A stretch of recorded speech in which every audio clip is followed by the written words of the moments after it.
सदस्य स्वामी विवेकानंद लोक संसद शंकरषण शतपथी सार मुझे अनुरोध करी से आज मंगल श्लोक पाठ करेंगे। ओम ओम ओम हरि ओम तत्सत हरि ओम तत्सत हरि ओम तत्सत अयमारंभ शुभाय भवतु श्री गणेशाय विघ्नमस्तु ओम गं गणपते नमो सरस्वती नमो ओम गुरवे नमो सर्वेभ्यो नमो नमः ओंकार बिंदु संयुक्तो नित्यं ध्याययोगिनः कामधूमोक्षदं चैव ओंकाराय नमो नमः ध्यानमूल गुरुमूर्ति पूजामूल गुरु पदं मंत्रमूल गुरुर्वाक्यं मोक्षमूल गुरु कृपा जनजीवन वर्धन नीति परम शरणागत रक्षण दक्षतरं यह सज्जन संगति सृष्टिकरं प्रणमामि गुरु शुभं कल्पतरुं प्रणमामि गुरु शुभं कल्पतरुं प्रणमामि गुरु शुभं कल्पतरुं। समस्त दिव्यात्मक नमस्कार, समस्त दिव्यात्मक नमस्कार, समस्त दिव्यात्मक नमस्कार। जय गुरु जय गुरु जय गुरु। वंदे पुरुषोत्तम वंदे पुरुषोत्तम वंदे पुरुषोत्तम। आज्ञा। बहुत धन्यवाद शंकरषण शतपथी सार, बहुत सुंदर ढंग से आपण आज आम मान को मंत्र उच्चारण कले, मंगलाचरण पाठ कले। विवेकवाणी आज आमर विवेकवाणी हूँ जे पर्वतरू नदी समुद्र आड़ को गला बेले नदी जेते बाधा प्राप्त हुए ताहार गति सेते तीव्र होता है। से भाई मनीष जेते अधिक कष्ट पाए से आग को गला बेले तार इच्छा शक्ति मध्य सेतिकी सुदृढ़ होता है। स्वामी विवेकानंद आजिर पंचावनतम ई पाठचक्र विषय होची सृष्टि प्रक्रिया। एपर्यंत आमर जी आज वक्ता अच्छी से आमर प्यारीमोहन पट्टनायक सार से जोगदे सारी एवं आज यही सभार सभापतित्व करने मु अनुरोध करुच्ची जगत किशोर दास सार को। जगत किशोर दास सार परिचय है समस्ते जानती जे स्वामी विवेकानंद लोक संसद द्वारा प्रातः काल रे जो श्रीमद् भगवत गीता के साथ जागरण ये कार्यक्रम टी प्राय दीर्घ 4 वर्ष है चली। केवल संस्कृत व्याख्यान को छाड़देले जगत किशोर दास सार होउचंती सबु कार्यक्रम मुख्य नायक एवं तांकर गोटे बड़ गुण है से मिष्टभाषी आउ कर्तव्य परायण। आमे 3-4 वर्ष है देखी आसु जेते बेले कौन सी प्रकार किसी गोटे प्रोग्राम हुए जगत किशोर सार सबु बेले आगरे थांती। आउ जगत किशोर सार यद्यपि जड़े बैंक रो अधिकारी हिसाब रे रिटायर्ड प्राप्त होते किंतु तांको भितरे वेदांत आओ श्रीमद् भगवत गीता रामचरित मानस यही बाबद रे अधिक ज्ञान तांको पाखरे रही। तांको मु मोर हृदय बारंबार कोटि कोटि बार प्रणाम जनाऊँची। आओ आज जेहेतु समय आमर टिके लेट रे आरंभ होता तेणु मु अनुरोध करुच्ची से वक्तांकर परिचय रखिबे एवं तापरे व्याख्यान आरंभ हबो। सार आपन को नमस्कार। जय जगन्नाथ। हरि ओम हरि ओम। जय गुरु जय गुरु जय गुरु। सर्वव्यापकमद्वितीयमजरम् वेदांत विज्ञापितम् द्वन्द्वाभासविवर्जितं भवहरम् शान्तिप्रदं तेजम् कर्मा कर्म विकर्महीनममलं त्रैगुण्यविच्छेदकम् ध्यायेन् ब्रह्म सदा प्रशान्त मनसा भक्त्या च सश्रद्धया ध्यायेन् ब्रह्म सदा प्रशान्त मनसा भक्त्या च सश्रद्धया हरि ओम जय गुरु जय गुरु जय गुरु स्वामी विवेकानंद लोक संसद कटक शाखा द्वारा आयोजित ये 55तम ଏହି ପାଠଚକ୍ରରେ ଉପସ୍ଥିତ ସମସ୍ତ ବିଦ୍ୱାନମାନଙ୍କୁ ସମସ୍ତ ଶ୍ରୋତା ବନ୍ଧୁମାନଙ୍କୁ ମୋର ହାର୍ଦ୍ଦିକ ଅଭିନନ୍ଦନ ସ୍ୱାଗତ ଏବଂ ପ୍ରଣାମ। ଆମେ ସମସ୍ତେ ଜାଣିଛେ ଆଜି ଆମ କଟକ ଜିଲ୍ଲାର ଏହି ପାଠଚକ୍ରର ବିଷୟବସ୍ତୁ ସେ ହେଉଛି ଅଦ୍ୱୈତ ବେଦାନ୍ତରେ ସୃଷ୍ଟି ପ୍ରକ୍ରିୟା। ମଧ୍ୟ ଆମର ଏହି ବିଷୟବସ୍ତୁ ରଖାଯାଇଥିଲା ଅଦ୍ୱୈତ ବେଦାନ୍ତର ସୃଷ୍ଟି ପ୍ରକ୍ରିୟା ଏବଂ ଆମର ବକ୍ତା ଥିଲେ ଆମ ସମସ୍ତଙ୍କର ଅତ୍ୟନ୍ତ ପ୍ରିୟ ସୁପରିଚିତ ପ୍ରଫେସର ପ୍ୟାରୀ ମୋହନ ପଟ୍ଟନାୟକ।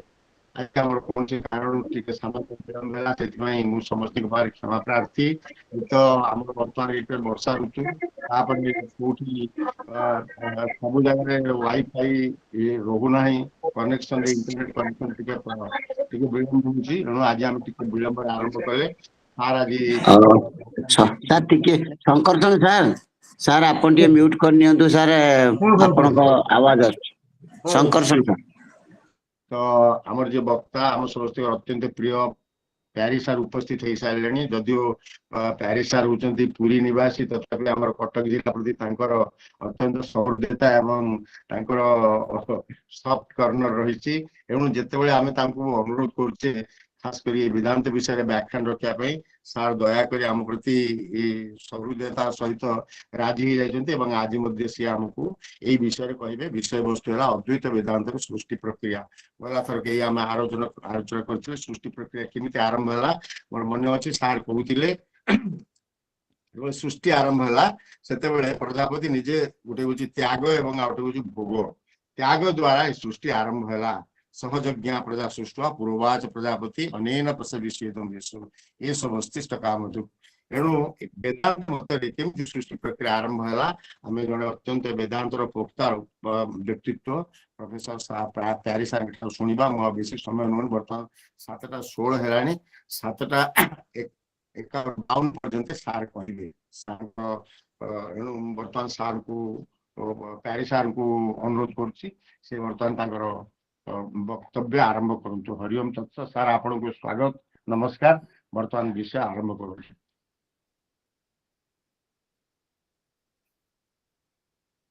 जगन्नाथ स्वामी नयन पथगामी भवतु मे। जगन्नाथ स्वामी नयन पथगामी भवतु ते। समस्त उपस्थित विद्वान मंडली माने समस्त मोर प्रणाम। आमे अद्वैत वेदांतर तत्व विषय आलोचना करथिले। सेथिरे आमे वेदांतर अधिकारी किए एवं सृष्टि प्रक्रिया के भरी हुए एवं ता भितरे हमर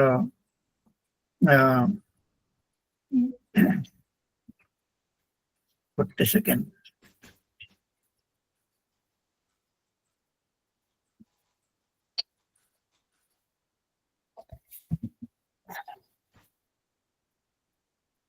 हाँ आमे हमर अध्यारोप अपवादवाद एवं आमे जो भ्रम प्रक्रिया, भ्रम केमती होउची, प्रत्यक्ष प्रक्रिया कौन एवं भ्रम केमती होउची ए विषय मध्य आमे अध्ययन करथिले।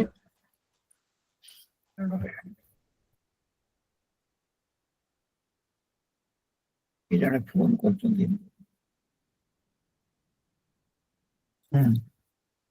আজি सृष्टि प्रक्रिया मु को जाए देखी आपण देखिला पर जानि परिबे।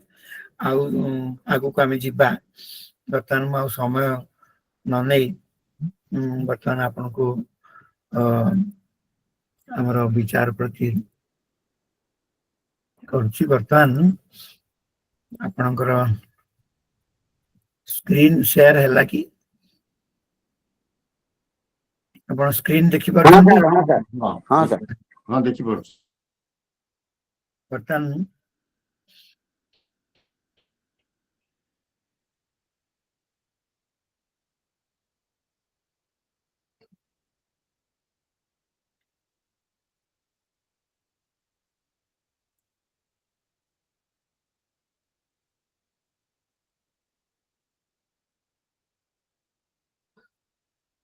प्रथमे सृष्टि प्रक्रिया रे अद्वैत वेदांत सार ग्रंथ रे सृष्टि केवली हला एवं प्रथमे सूक्ष्म सृष्टि तापर स्थूल सृष्टि केवली हला ए विषय वर्णना कराई।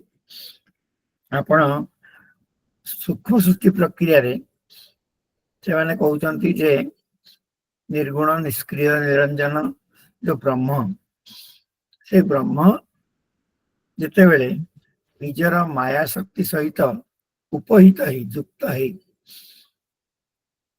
सगुण ब्रह्म हेले तांका ना ईश्वर हला एवं ए ईश्वर जगतर अभिन्न निमित्त उपादान कारण ए विषय में आगु कही कि नहीं मोर मन पड़नी जदि मुझे कही सारी आप मत चेतईदेवे जे अभिन्न निमित्त उपादान कारण माने निमित्त कारण भी उपादान कारण भी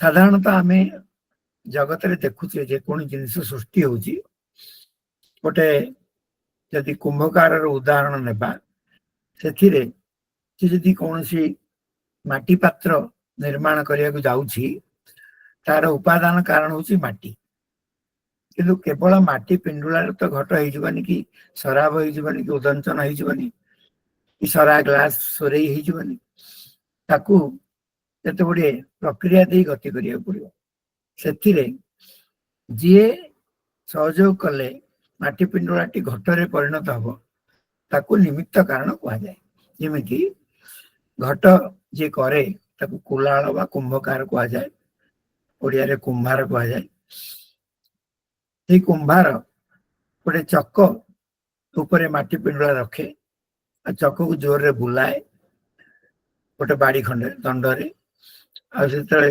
जोर रे बुलवा आरंभ करे से पानी आ हाथ साहाय्य नहीं से विभिन्न माटी पिंडुला को विभिन्न आकृति प्रदान करे तापरे से माटी पिंडुलाटी विभिन्न कार्य द्रव्य रे परिणत हुए से भली ईश्वर जते जगत कारण से ईश्वर क्या नहीं जगत करेंगे न्याय वैशेषिक दर्शन गोटे अच्छी जो थे से माने कहती जे चारिटा प्रकार परमाणु अच्छी जोटा कह वायवीय परमाणु तैजस परमाणु जलीय परमाणु और पार्थिव परमाणु न्याय मतरे परमाणु गुड़िक नित्य ईश्वर जमती अच्छा परमाणु गुड़िक मध्य सेमती अच्छा जो ईश्वर इच्छा करती ये परमाणु रु जोड़े परमाणु मिसई तेणुक करती तेणुक तीन टा मिसिले त्रसरेणु हुए त्रसरेणु चारिटा मिसिले चतुरणुक हुए चतुरणुक पांचटा मिसिले पंचाणु हुए यही भाव में तार अणुरु ए बृहत जगत तैयारी हुए तेणु से ईश्वर होती निमित्त कारण परमाणु गुड़िक हूँ उपादान कारण ये न्याय वैशेषिक मत अति स्थूल भाव से विचार कर सूक्ष्म भाव विचार कले सांख्य दर्शन आ योग दर्शन आसुची सांख्य रे आमर उपादान कारण होची प्रकृति उपादान कारण प्रकृति किंतु पुरुष जहाँ को आत्मा कहा जाए अन्य दर्शन रे जीव कहा जाए अन्य दर्शन रे से पुरुष प्रकृति रो जो संयोग से सृष्टि प्रक्रिया आरंभ हो प्रकृति महतत्व रूप से महतत्व अहंकार रूप से अहंकार एकादश इंद्रिय रूप से पुणी तामस अहंकार पंच तन्मात्र रूप से पंच तन्मात्र रूप पुणी पंच महाभूत उत्पन्न यहाँ सृष्टि प्रक्रिया कि सांख्य वाला किंतु अद्वैत वेदांत रे प्रकृति जो गोटे तत्व सेटा को गोटे स्वतंत्र तत्व रूप से जमी सांख्य आउ योग ग्रहण करछंती अद्वैत वेदांती माने प्रकृति को माया कहती से माया जहाँ की ब्रह्म व्यतिरिक्त नहीं अर्थात ବ୍ରହ୍ମ ଭିତରେ ଥିବା ଯୋଉ ଶକ୍ତି କି ପରିପ୍ରକାଶ ହେଇନଥାଏ ସେତେବେଳେ ଶୁଦ୍ଧ ବ୍ରହ୍ମ, ନିର୍ଗୁଣ ବ୍ରହ୍ମ ଥାନ୍ତି। ଯେତେବେଳେ ସେଇ ଶୁଦ୍ଧ ବ୍ରହ୍ମ ମାୟାର ସହଯୋଗ ନେଇକିରି ଜଗତ ସୃଷ୍ଟି କରିବାକୁ ଯାଆନ୍ତି, ସେତେବେଳେ ସେଇ ବ୍ରହ୍ମ ସଗୁଣ ବ୍ରହ୍ମ ହେଇଯାନ୍ତି। କାହିଁକିନା ମାୟା ତ୍ରିଗୁଣାତ୍ମିକା। ତେଣୁ ତିନି ଗୁଣ ସହିତ ବ୍ରହ୍ମ ଈଶ୍ୱର ବୋଲି ତାଙ୍କୁ କୁହାଯାଏ ବା ସଗୁଣ ବ୍ରହ୍ମ କୁହାଯାଏ। ସେ ଇଚ୍ଛା କରନ୍ତି ଓಂ ବହୁଶ୍ୟାମ। ଯେତେବେଳେ ଯାହା ଆକାଶ ଆଦି କ୍ରମରେ ଯୋଉ ସୂକ୍ଷ୍ମ ଜଗତର ସୃଷ୍ଟି ହବ ତାର ସିଏ ଅଭିନ୍ନ ନିମିତ୍ତ ଉପାଦାନ କାରଣ ହୁଅନ୍ତି। ତା ମାନେ ସେ ଈଶ୍ୱର ବ୍ରହ୍ମ ଦୃଷ୍ଟିକୋଣରୁ ହଉଛନ୍ତି ନିମିତ୍ତ, ଆଉ ମାୟା ଦୃଷ୍ଟିକୋଣରୁ ହଉଛନ୍ତି ଉପାଦାନ। ଅର୍ଥାତ ଏକ ଈଶ୍ୱର ବ୍ରହ୍ମ ଦୃଷ୍ଟିକୋଣରୁ ନିମିତ୍ତ ହେଲେ ଆଉ ମାୟା ଦୃଷ୍ଟିକୋଣରୁ ଉପାଦାନ ହେଲେ। ଅର୍ଥାତ ଈଶ୍ୱର ହିଁ ଜଗତର ଅଭିନ୍ନ ନିମିତ୍ତ ଉପାଦାନ କାରଣ ହେଲେ। ନ୍ୟାୟ ଦର୍ଶନ ଭଳି ଅନ୍ୟ କୌଣସି ବ୍ରହ୍ମକୁ ଛାଡ଼ିଦେଲେ ଯେମିତି ନିତ୍ୟ ତତ୍ଵ ଅଛି, ଅଦ୍ୱୈତ ବେଦାନ୍ତରେ ବ୍ରହ୍ମକୁ ଛାଡ଼ିଦେଲେ ଆଉ କୌଣସି ନିତ୍ୟ ତତ୍ଵ ନାହିଁ। ତେଣୁ ପରମାଣୁ ଗୁଡ଼ିକ ଯଦ୍ୟପି ସୂକ୍ଷ୍ମ, ତାଠାରୁ ମଧ୍ୟ ସୂକ୍ଷ୍ମ ଅବସ୍ଥା ଅଛି। ଏବଂ ସାଂଖ୍ୟ ମାନଙ୍କର ମଧ୍ୟ ଯୋଉ ସିଦ୍ଧାନ୍ତ, ତାଙ୍କ ମତରେ ମାୟା ବା ପ୍ରକୃତି, ସେମାନେ ମାୟାକୁ ପ୍ରକୃତି ନାଁ ଦିଅନ୍ତି, ଅବ୍ୟକ୍ତ ନାଁ ଦିଅନ୍ତି, ସେ ପ୍ରଧାନ ନାଁ ଦିଅନ୍ତି। ସିଏ ଗୋଟେ ସ୍ୱତନ୍ତ୍ର ପଦାର୍ଥ। ସେ ସ୍ୱତନ୍ତ୍ର ପଦାର୍ଥ ଯିଏ ପ୍ରକୃତି, ସିଏ ହିଁ ଜୀବର ବନ୍ଧନ ବା ମୁକ୍ତି ଉଭୟ ପାଇଁ ଦାୟୀ। ଏବଂ ସେ ଜୀବକୁ ଚାହିଁଲେ ବନ୍ଧନରେ ପକେଇବ, ଜୀବକୁ ଚାହିଁଲେ ମୁକ୍ତି କରିବ। ଜୀବର କିଛି ଯାଏସ ନାହିଁ ବା ଆତ୍ମାର କିଛି ଯାଏସ ନାହିଁ। ସେ ନିର୍ଗୁଣ, ନିଷ୍କ୍ରିୟ, ନିରଞ୍ଜନ, ଏଇଭଳି ଭାବରେ ତାଙ୍କର ସିଦ୍ଧାନ୍ତ। ଛାଡ଼ନ୍ତୁ, ଆମେ ଅଦ୍ୱୈତ ବେଦାନ୍ତ ବିଷୟରେ ଚିନ୍ତା କରୁଛେ। ତେଣୁ ଏଇ ଯୋଉ ଈଶ୍ୱର ହେଲେ, ଇଏ ହଉଛନ୍ତି ସଗୁଣ ବ୍ରହ୍ମ, ଆଉ ସିଏ ସୂକ୍ଷ୍ମ ସ୍ଥୂଳ ଜଗତର ଅଭିନ୍ନ ନିମିତ୍ତ ଉପାଦାନ କାରଣ। ଏତସ୍ମାଦ୍ ଆତ୍ମନା ଆକାଶ ସମ୍ଭୂତ, ଏଇ ଯୋଉ ଉପନିଷଦ ବାକ୍ୟ ଅଛି, ଏଇଠି ସେଇ ଆତ୍ମା, ଈଶ୍ୱର ହଉଛନ୍ତି ସେଇ ଆତ୍ମା। ତାଠାରୁ ଆକାଶ ଉତ୍ପନ୍ନ ହବ। ଏଇ ଯୋଉ ଆକାଶ ଉତ୍ପନ୍ନ ହବ, ଇଏ ହଉଛି ଶୁଦ୍ଧ ଆକାଶ। ଅର୍ଥାତ ଏଥିରେ ବାୟୁ, ତେଜ, ଜଳ, ପୃଥିବୀର ମିଶ୍ରଣ ନାହିଁ। ତେଣୁ ଏହାକୁ ଅନ୍ୟ ନାମ କହନ୍ତି ଶବ୍ଦ ତନ୍ମାତ୍ର, ତତ୍ମାତ୍ର, ତନ୍ମାତ୍ର। ଅର୍ଥାତ ଏଠି ଆକାଶ ମାତ୍ର ବା ଶବ୍ଦ ମାତ୍ର ଅଛି। ଆଉ ଏଥିରେ ଇଏ ମଧ୍ୟ ବ୍ରହ୍ମ ଉପରେ, ଯେମିତି ଏଠି ବ୍ରହ୍ମ ଉପରେ ମାୟା ଆରୋପିତ ହେଇଛି, ସେ ମାୟାର ପରିଣାମ ଯେ ଆକାଶ, ସେ ବ୍ରହ୍ମ ଉପରେ ଆରୋପିତ ହେଇଛି। ତେଣୁ ବ୍ରହ୍ମ ଉପରେ ଆକାଶ ଯେତେବେଳେ ଆରୋପିତ ହେଲା, ଏଇଠି ଯେମିତି ବ୍ରହ୍ମ ଉପରେ ମାୟା ଆରୋପିତ ହେଇକରି ବ୍ରହ୍ମ ଈଶ୍ୱର ହେଇଗଲେ, ସେମିତି ଏଇଠି ବ୍ରହ୍ମ ଉପରେ ଯୋଉ ଆକାଶ ଆରୋପିତ ହଉଛି, ସିଏ ବ୍ରହ୍ମ ଆକାଶ ଆତ୍ମା, ଆକାଶ ଦେବତା ହେଇଯାଉଛନ୍ତି। ତେଣୁ ଏକ ଦେବତା ଥିଲେ ପରା ଦେବତା, ପରବ୍ରହ୍ମ, ପରମାତ୍ମା, ସେ ପୁଣି ଆକାଶ ଦେବତା ହେଇଯାଉଛନ୍ତି। ସେ ଆକାଶରେ ଚୈତନ୍ୟ ବି ଅଛି ଆଧାର ରୂପରେ, ଆଉ ଆକାଶର ତ୍ରିଗୁଣାତ୍ମକ ଆକାଶ ମଧ୍ୟ ସେଇ ଶୁଦ୍ଧ ବ୍ରହ୍ମ ଉପରେ ଆରୋପିତ ହେଇଛି। ତାକୁ ଆକାଶ ଦେବତା ଆମେ କହୁଛେ। ସେ ଆକାଶର ଯୋଉ ତ୍ରିଗୁଣ, ତିନି ଗୁଣ, ସପ୍ତ ଗୁଣ, ରଜଗୁଣ, ତମ ଗୁଣ, ଯେହେତୁ ମାୟା ତ୍ରିଗୁଣାତ୍ମିକା, ତାର ପରିଣାମ ଆକାଶ ମଧ୍ୟ ତ୍ରିଗୁଣାତ୍ମକ। ଏଇ ଆକାଶର ସତ୍ୱ ଗୁଣର ପ୍ରାଧାନ୍ୟରୁ ଆମର କର୍ଣ୍ଣେନ୍ଦ୍ରିୟ ସୃଷ୍ଟି ହୁଏ, ଯାହାକୁ ଶ୍ରୋତ୍ରେନ୍ଦ୍ରିୟ ଆମେ କହୁ। ତେଣୁ ଆମର କର୍ଣ୍ଣ ସଂସ୍କୁଲି ଭିତରେ, କାନର ରନ୍ଧ୍ର ଭିତରେ ଯୋଉ ସୂକ୍ଷ୍ମ ପରଦାଟିଏ ଅଛି, ସେ ପରଦା ଆରପଟେ ଆକାଶର ଖଣ୍ଡେ ଅଛି। ଯେମିତି ଘଟ ଭିତରେ ଘଟାକାଶ ରହେ, ସେମିତି କର୍ଣ୍ଣ ସଂସ୍କୁଲି ଅବଚ୍ଛିନ୍ନ ଯୋଉ ଆକାଶ, ତାହାର ନାମ ଶ୍ରୋତ୍ରେନ୍ଦ୍ରିୟ। ତେଣୁ ଆକାଶ ହେଉଛି କାରଣ, ଆଉ ଶ୍ରୋତ୍ରେନ୍ଦ୍ରିୟ ତାର କାର୍ଯ୍ୟ।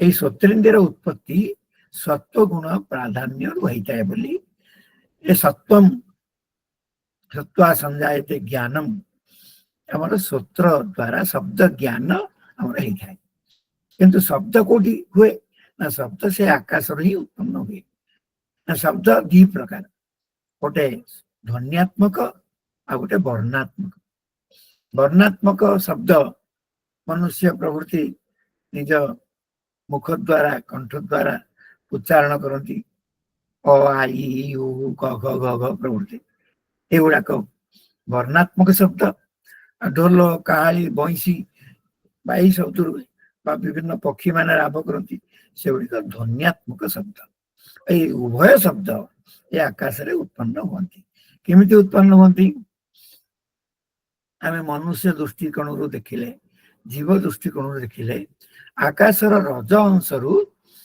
आमर बागिंद्रिय उत्पत्ति हुए बाक गोटे इंद्रिय जा द्वारा आम वर्णात्मक शब्द हो कि ध्वन्यात्मक शब्द उत्पन्न करूँ आ से शब्द आकाश रे उत्पन्न हुए ताहा कान भितर थिबा परदारे माड़ हेले से परदारे कंपन हुए से परदा आर पटे जो आकाश अच्छी से शब्द ग्रहण हुए तेणु आम आकाश रोटे अंश जो सूत्रेन्द्रिय ता द्वारा आकाश रे बाघ इंद्रिय द्वारा उत्पन्न होता शब्द को ग्रहण करू ये देखिले आकाश श्रोत्र बाक ये तीन टा जाक सधर्मक समान धर्म वाला तेणु एमान भितर ग्राह्य ग्राहक भाव हुए तेणु ग्राह्य ग्राहक भाव कौन ना शब्द आकाश रे उत्पन्न होला बागिंद्रिय द्वारा ताहा ग्राह्य होला श्रोत्रेन्द्रिय द्वारा ये भाव में ये जो श्रोत्रेन्द्रिय अच्छी ये मध्य आकाश उत्पन्न होती ये जो बागिंद्रिय अच्छी ये भी आकाश उत्पन्न होती किंतु उभयर तीन टा जाकर अधिष्ठान होची ब्रह्म आत्मा सच्चिदानंद स्वरूप जहाँ आम कहते से ब्रह्म उपरे आकाश आरोपित होती श्रोत्रेन्द्रिय आरोपित होती बागिंद्रिय आरोपित होती तेणु आम बुझी रखा दरकार जे ब्रह्म को छाड़ी दे ये श्रोत्रेन्द्रिय आकाशर बागिंद्रिय स्थिति ही नहीं ताले जो श्रोतेन्द्रिय माध्यम आम बागिंद्रिय द्वारा उत्पन्न शब्द को ग्रहण करू ग्रहण कला वाला आत्मा जी से आत्मा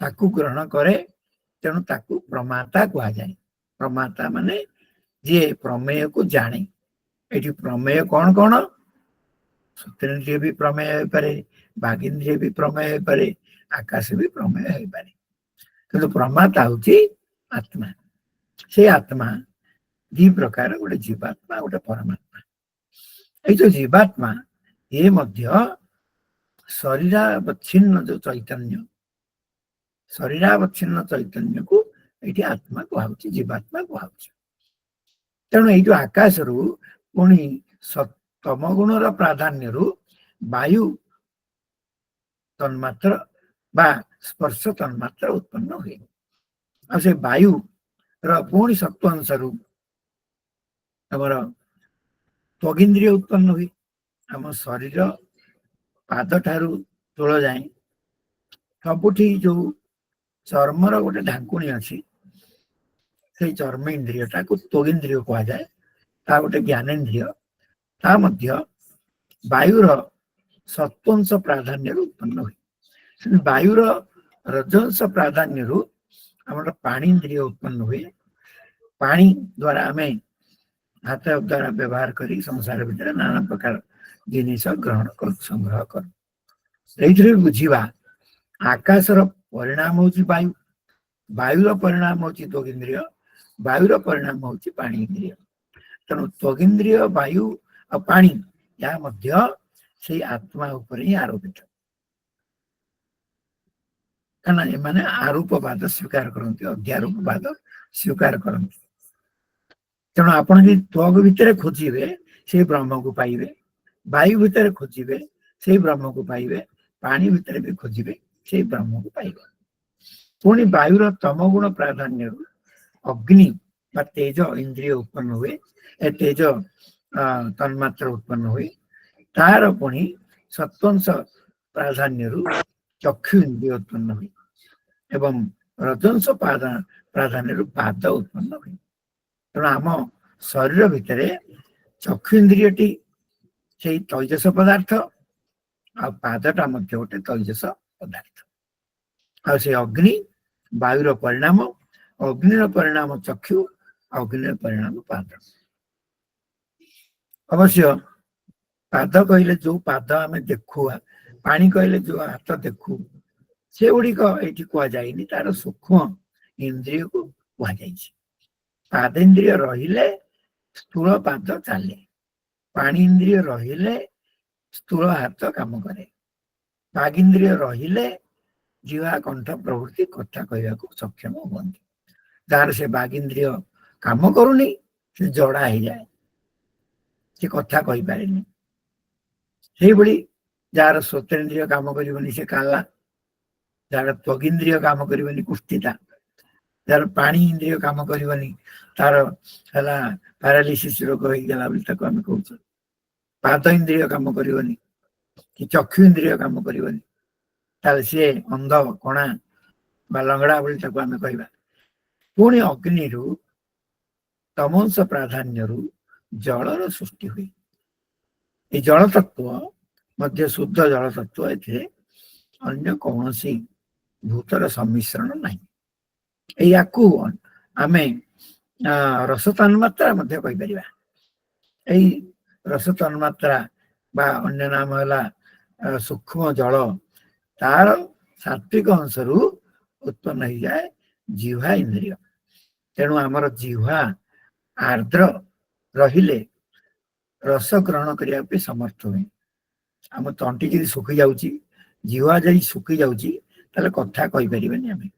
तेणु जिह्वाटा जी ओदा रही कथा कहवा। से जो जल रु उत्पन्न होता जिह्वा इंद्रिय ता आम जिह्वा जो अच्छी पार्टी भितर तार अग्रभाग से शक्तिटा थाए। तार सेमती जलर रजंश प्राधान्य उपस्थ इंद्रिय सृष्टि हुए, जो इंद्रिय द्वारा आम परिश्रा प्रवृत्ति करूँ, जल निष्कासन प्रवृत्ति करूँ एवं वंश विस्तार करूँ। से जल तत्व उत्पन्न होती पृथ्वी तत्व। आ से पृथ्वी तत्वर आमर सत्वांश प्राधान्य घ्राण इंद्रिय उत्पन्न होती। तेणु जलर परिणाम जमी पृथ्वी, पृथ्वीर परिणाम हूँ घ्राण इंद्रिय, आ पृथ्वीर परिणाम हूँ आमर वायु इंद्रिय। तेणु पृथ्वी घ्राण आ वायु ये मध्य समान धर्म। सजातीय सजातीय भितर ही ग्राह्य ग्राहक भाव हुए बोली दार्शनिक मानकर मत। आई जो आकाश वायु अग्नि जल पृथ्वी सत्वंश तो पंच ज्ञानेन्द्रिय उत्पन्न होगा, रजंश तो पंच कर्मेन्द्रिय उत्पन्न होगा। एमाने जो आकाश वायु अग्नि जल पृथ्वी जो सूक्ष्म शब्द स्पर्श रूप रस गंध एमाने मध्य क्रमशः आकाशर तम अंशरू वायु, वायुर तम अंशरू अग्नि, अग्निर तम अंशरू जल, जलर तम अंशरू पृथ्वी उत्पन्न हेले। एगुड़िक सूक्ष्म भूत बा तन्मात्र।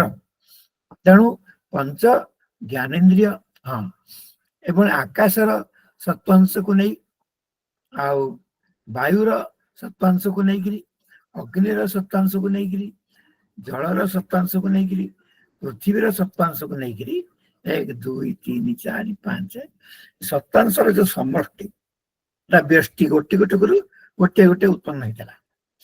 किंतु समष्टि हूँ सत्व 5टा जाक सूक्ष्म भूतर सत्वांशर समष्टि 2टा अंतकरण उत्पन्न हुए, जार नाम हूँ मन आ बुद्धि।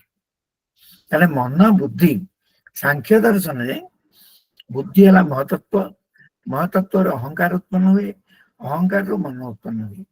तेणु अद्वैत वेदांत मन आ बुद्धि 2टाक भौतिक पंच सूक्ष्म भूतर उत्पन्न होता। ଏବଂ ସତ୍ୱାଂଶର ସମଷ୍ଟିରୁ ଏମାନେ ଏ ଦି ଜଣ ଉତ୍ପନ୍ନ ହେଇଛନ୍ତି। ତେଣୁ ସତ୍ୱା ସଞ୍ଜାୟତେ ଜ୍ଞାନ। ତେଣୁ ପଞ୍ଚଟା ଜ୍ଞାନେନ୍ଦ୍ରିୟ, ମନ ଆଉ ବୁଦ୍ଧି, ଏଇ ସାତଟା ଯାକ ଜ୍ଞାନ ଉତ୍ପତ୍ତି ପାଇଁ କାରଣ। ବୁଦ୍ଧି ନିଜେ ଜ୍ଞାନରେ ପରିଣତ ହୁଏ। ମୁଁ ଆଗରୁ କହିଛି ଜ୍ଞାନ ବୁଦ୍ଧିର ଯୋଉ ବୃତ୍ତି ତା ହଉଛି ଜ୍ଞାନ। ବୁଦ୍ଧିର 8ଟି ବୃତ୍ତି ଅଛି, ସାଂଖ୍ୟରେ ପଢିଛେ। ଜ୍ଞାନ ଅଜ୍ଞାନ, ଧର୍ମ ଅଧର୍ମ, ବୈରାଗ୍ୟ ଅବୈରାଗ୍ୟ, ଏ ବୁଦ୍ଧିର ପରିଣାମ। ଆଉ ବୁଦ୍ଧିର ବୃତ୍ତି ହଉଛି ଗୋଟେ ଜ୍ଞାନ। ମୁଁ ଆଗରୁ କହିଥିଲି ଜ୍ଞାନ ଦି ପ୍ରକାର, ଗୋଟେ ବୃତ୍ତି ଜ୍ଞାନ ଆଉ ଗୋଟେ ସ୍ୱରୂପ, ଆତ୍ମା ସ୍ୱରୂପ ଯୋଉ ଜ୍ଞାନ। ଆତ୍ମା ଜ୍ଞାନ ସ୍ୱରୂପ ସଚିତ ଆନନ୍ଦ, ଯୋଉ ଚିତ ପଦଟି ବ୍ୟବହାର କରୁଛେ, ଚେତନ। ତେଣୁ ବ୍ରହ୍ମ ହେଲା, ଆତ୍ମା ହେଲା ଚେତନ। ତାର ବୁଦ୍ଧି ଆଉ ମନ ଏ ପଞ୍ଚ ଜ୍ଞାନେନ୍ଦ୍ରିୟର ସହାୟତାରେ ତାର ବୃତ୍ତି ଜ୍ଞାନ ଉତ୍ପନ୍ନ ହୁଏ। ଅର୍ଥାତ୍ ବୁଦ୍ଧିର ପରିଣାମ ଯେ ବୃତ୍ତି, ତାର ଅନୁଭବ ଆତ୍ମା କରିପାରେ। ତେଣୁ ବୁଦ୍ଧିରେ ଯାହା କିଛି ବୃତ୍ତି ଉତ୍ପନ୍ନ ହୁଏ, ବୃତ୍ତି କଣ ନା ଯେତେ ପ୍ରକାର ବ୍ରହ୍ମ ଜ୍ଞାନକୁ ଛାଡ଼ି ଦେଇ ଯେତେ ପ୍ରକାର ଜ୍ଞାନ, ସବୁ ଗୁଡାକ ବୃତ୍ତି ଜ୍ଞାନ କୁହାଯାଏ। ସେ ବୁଦ୍ଧିର ପରିଣାମ। ଆଉ ଶୁଦ୍ଧ ବ୍ରହ୍ମ ଯିଏ, ସେ ଯୋଉ ଜ୍ଞାନ, ସେ ଜ୍ଞାନର ହିଁ ପ୍ରତିଫଳନ ଦ୍ୱାରା ବୃତ୍ତି ଜ୍ଞାନ କାମ ଦେଇଥାଏ। ଆଉ ଯଦି ଆତ୍ମା ନାହିଁ, ଏ ବୃତ୍ତି ଜ୍ଞାନର ଜ୍ଞାନତା ବି ନାହିଁ, ବା ବୃତ୍ତି ଜ୍ଞାନ ଆମର କୌଣସି କାମରେ ଲାଗିବ ନାହିଁ। ତେଣୁ ଯେତେବେଳେ ମନ ବୁଦ୍ଧି ସାଙ୍ଗରେ ସମ୍ପର୍କ ତୁଟିଯାଏ, ମଣିଷ ଯେମିତି କୋମା ଷ୍ଟେଜରେ ରହିଲା, କିମ୍ବା ସୁଷୁପ୍ତି ଷ୍ଟେଜରେ ରହିଲା, କିମ୍ବା ସମାଧି ଷ୍ଟେଜରେ ରହିଲା, ତିନିଟା ଜିନିଷ। ଗୋଟେ ହଉଛି ସୁଷୁପ୍ତି ଅବସ୍ଥା, ଆଉ ଗୋଟେ ହଉଛି ସମାଧି ଅବସ୍ଥା, ଆଉ ଗୋଟେ ହଉଛି ଯେ ଆତ୍ମ ପରମାତ୍ମାର ଯୋଉ ଶୁଦ୍ଧ ଜ୍ଞାନ ହେଇକିରି ଆତ୍ମା ପରମାତ୍ମାର ସମ୍ବନ୍ଧ ସ୍ଥାପିତ ହେଇଯାଏ, ସେତେବେଳର ଅବସ୍ଥା। ଏଇ ସେତେବେଳେ ଏ ବୃତ୍ତି ଜ୍ଞାନ କିଛି କାମ କରେନି, ରହେନି। ସୁଷୁପ୍ତିକି ଆମେ ଗଲେ, ସେତେବେଳେ ମନ ପୁରିତତି ନାଡି ଭିତରେ ବା ବିଦ୍ୟା ଭିତରେ ପ୍ରବେଶ କରିଯାଏ। ତେଣୁ ସେ କୌଣସି ବାହ୍ୟ ଇନ୍ଦ୍ରିୟର ସମ୍ପର୍କ ତା ସାଙ୍ଗେ ରହେନି, ଆଉ ମନ ନିଜେ ହିଁ ଅବିଦ୍ୟା ଭିତରେ ସୁପ୍ତ ଅବସ୍ଥାରେ ରହେ। ତେଣୁ ସେତେବେଳେ ମଧ୍ୟ ବୁଦ୍ଧିର ବୃତ୍ତି ଉଦୟ ହୁଏନି। ତେଣୁ ସାଂସାରିକ ଯେତେ ଜ୍ଞାନ, ତାହା ବୃତ୍ତି ଜ୍ଞାନ ଦ୍ୱାରା ହୁଏ।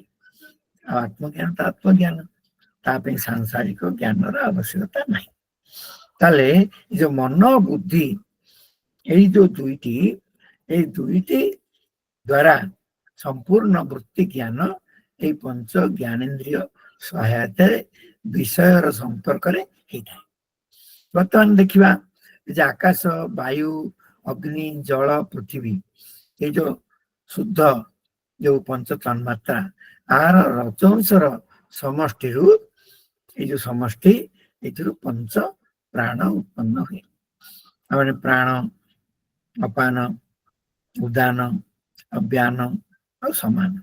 ଏହି ଆମର ଶରୀର ଭିତରେ ସଞ୍ଚାରିତ ହଉଥିବା ଯୋଉ ବାୟୁ ଗୁଡିକ, ସେ ବାୟୁ ଗୁଡିକ ଯୋଉ ବିଭିନ୍ନ ନାଁ ଦିଆଯାଇଛି, ପ୍ରାଣ, ଅପାନ, ଉଦାନ, ଅବ୍ୟାନ, ସମାନ, ସେଗୁଡାକର ବାୟୁ ଯଦି ଏବେ ଗୋଟିଏ, ଶରୀର ଭିତରେ ସଞ୍ଚାର ପ୍ରାଣ ବାୟୁ ଗୋଟିଏ, କିନ୍ତୁ ବିଭିନ୍ନ ସ୍ଥାନରେ ରହିକି ବିଭିନ୍ନ ପ୍ରକାର କାର୍ଯ୍ୟ କରେ। ଯେମିତିକା ବାକ୍, ପାଣି, ପାଦ, ବାୟୁ, ଉପସ୍ଥ, ପାଞ୍ଚଟାକ କର୍ମେନ୍ଦ୍ରିୟ। ତେଣୁ ସେ ବିଭିନ୍ନ ସ୍ଥାନରେ ତା ଗୋଲକରେ ରହିକିରି, ତାର ସ୍ଥାନକୁ ଗୋଲକ କୁହାଯାଏ ଦାର୍ଶନିକ ଭାଷାରେ। ବାକର ଗୋଲକ, ପାଣିର ଗୋଲକ, ପାଦର ଗୋଲକ, ଉପସ୍ଥର ଗୋଲକ, ବାୟୁର ଗୋଲକ। ଗୋଲକ ମାନେ ଏଇ ଇନ୍ଦ୍ରିୟ ଗୁଡାକ କାର୍ଯ୍ୟାନ୍ୱିତ ହେବାକୁ ସ୍ଥୂଳ ଶରୀରର ଯୋଉ ଯୋଉ ଅଂଶକୁ ଆବରିକି ଥାନ୍ତି, ତାକୁ ଗୋଲକ କୁହାଯାଏ। ବାଘ ଇନ୍ଦ୍ରିୟଟା ଯେମିତିକି ଆମର ଜିହ୍ବାର ଅଗ୍ରଭାଗ, ଜିହ୍ବା ଯଦି କଟିଯିବ କୌଣସି କାରଣରୁ, ତାହେଲେ ବାଘିନ୍ଦ୍ରିୟଟା କାମ କରିବନି। ସେମିତି ହାତ ଭିତରେ ଥିବା ଯୋଉ ଇନ୍ଦ୍ରିୟଟା ଯଦି କୌଣସି କାରଣରୁ ବୃଦ୍ଧ ହେଇଗଲା, ତାହେଲେ ହାତଟା କାମ କରିବନି, ପାଦ କାମ କରିବନି, ଉପସ୍ଥ ମଧ୍ୟ ସେମିତି କାମ କରିବନି, ବାୟୁ ମଳ ଦ୍ୱାରା ମଧ୍ୟ ସେମିତି କାମ ଠିକ ଭାବରେ କରିବ ନାହିଁ। ରଜଗୁଣ ଠିକ ଯଦି ରହିଲା, ଯେତିକି ରହିବା କଥା ଶରୀରରେ, ତାହେଲେ ପଞ୍ଚ କର୍ମେନ୍ଦ୍ରିୟ ଗୁଡାକ କାମ କରିବେ। ପୁଣି ପ୍ରାଣ ଅପାନ ଉଦାନ ବ୍ୟାନ ସମାନ, ଇଏ ତ ଆକାଶ ବାୟୁ ଅଗ୍ନି ଜଳ ପୃଥିବୀର ରଜଂଶ ସମଷ୍ଟିରୁ ଉତ୍ପନ୍ନ ହେଇଛି। ତେଣୁ ଏଗୁଡିକ ସବୁ କ୍ରିୟାନ୍ୱିତ ହେଲେ ହିଁ ଶରୀର ସଞ୍ଚାଳନ, ଶରୀରର ଜୀବନୀ ବଢିଥାଏ। ପ୍ରାଣ ଶକ୍ତି ଥିଲେ, ଆଉ ସେ ରଜଗୁଣର ପରିଣାମ। ରଜକୁ ଉପଷ୍ଟମ୍ଭକମ ଚଳମ ଚରଜ ବୋଲି କୁହାଯାଇଛି। ସେ ଉତ୍ତେଜକ, ଉପଷ୍ଟମ୍ଭକ ଚଳ। ତେଣୁ ପ୍ରାଣ, ଆମେ ଯୋଉ ପ୍ରାଣାୟାମ କରୁ, ଆମକୁ ସବୁଦିନେ ପ୍ରାଣାୟାମ ଶିଖା ହଉଛି। ଏଇ ଯୋଉ ଶରୀର ଭିତରେ ପ୍ରାଣ 5 ଭାଗରେ, ସମସ୍ତଙ୍କୁ ପ୍ରାଣ କୁହାଯାଏ, ପଞ୍ଚ ପ୍ରାଣ। ପ୍ରାଣ ଅପାନ ଉଦାନ ବ୍ୟାନ ସମାନ, ଏସବୁ ପଞ୍ଚ ପ୍ରାଣ। ଏ ପଞ୍ଚ ପ୍ରାଣକୁ ନିୟନ୍ତ୍ରଣ କରିବାକୁ, ଆୟାମ ମାନେ ନିୟନ୍ତ୍ରଣ କରିବାକୁ ଆମେ ପ୍ରାଣାୟାମ କହୁ। ଏଗୁଡିକ ଯଦି ଆମେ ନିୟନ୍ତ୍ରଣରେ ରଖିଲେ, ତାହେଲେ ଆମ ଶରୀର ଭିତରେ ନିଶ୍ୱାସ ପ୍ରଶ୍ୱାସ ରୂପକ ପ୍ରାଣ ଆମର ରକ୍ତ ପ୍ରଭୃତିକୁ ପରିଷ୍କାର କରିବ। ଅପାନ ମଳ ନିଷ୍କାସନ କରିବ। ସେ ମଳ ଯୋଉ ଆକାରରେ ଥାଉ ନାହିଁ, ଶୁଷ୍କ ମଳ ବା ଜଳୀୟ ମଳ ବା ଆମର ଧର୍ମ ରୂପକ ମଳ, ଆଖିରୁ ଯୋଉ ବାହାରୁଛି, ନାକରୁ ଯୋଉ ବାହାରୁଛି, କାନରୁ ଯୋଉ ମଳ ବାହାରୁଛି, ଏସବୁ ଅପାନ ବାୟୁ ଠିକ ରହିଲେ ଶରୀରରେ ଏସବୁ କାମ ଠିକ କରିବେ। ତେଣୁ ଉଦାନ ବାୟୁ ରହିଲେ ଆମର ମସ୍ତିଷ୍କକୁ ରକ୍ତ ସଞ୍ଚାଳନ ଠିକ ହେଇପାରିବ। ବାନ୍ତି ଫାନ୍ତି କରିକିରି ଆମେ ପେଟରେ ଥିବା ଖାଦ୍ୟକୁ ବାହାରକୁ ବାହାର କରିଦେଇ ପାରିବା। ତେଣୁ ଏଇ ଉଦାନ ବାୟୁ ଦ୍ୱାରା ଆମର କଥା କହିବା, ଆମର ମସ୍ତିଷ୍କକୁ ରକ୍ତ ସଞ୍ଚାଳନ ହେବା, ଆମର ବାନ୍ତି ଫାନ୍ତି ହେବା, ଏସବୁ କାମ ଗୁଡା ଉଦାନ ବାୟୁ କରେ। ଆଉ ବ୍ୟାନ ସର୍ବ ଶରୀରକ, ସମଗ୍ର ଶରୀରରେ ବ୍ୟାପିକି ଥିବା ବ୍ୟାନ ବାୟୁ ଆମର ଶରୀରର ସବୁ ଅଙ୍ଗ ପ୍ରତ୍ୟଙ୍ଗକୁ କାମ କରିବା ପାଇଁ ସାହାଯ୍ୟ କରିଥାଏ। ତେଣୁ ଆମେ ମସ୍ତିଷ୍କରେ ଯଦି ଇଚ୍ଛା କରୁଛେ ଯେ ବୁଢା ଆଙ୍ଗୁଠିକି ପାଦରେ ମୁଁ ହଲେଇବି ବା ପାଦ ଅଙ୍ଗୁଳିକି ଏପଟ ସେପଟ କରିବି, ତାହେଲେ ସେ ବ୍ୟାନ ବାୟୁ ସେ କାମ କରିବ। ଶରୀରରେ, ଆମ ଶରୀରରେ ଯେକୌଣସି ଜାଗାରେ ଆମର ଯୋଉ ବାୟୁ ଯଦି କାମ ନ କରିବ, ବ୍ୟାନ ବାୟୁ ଆମର ବିଭିନ୍ନ ପ୍ରକାର ବାତ ରୋଗ ହବ।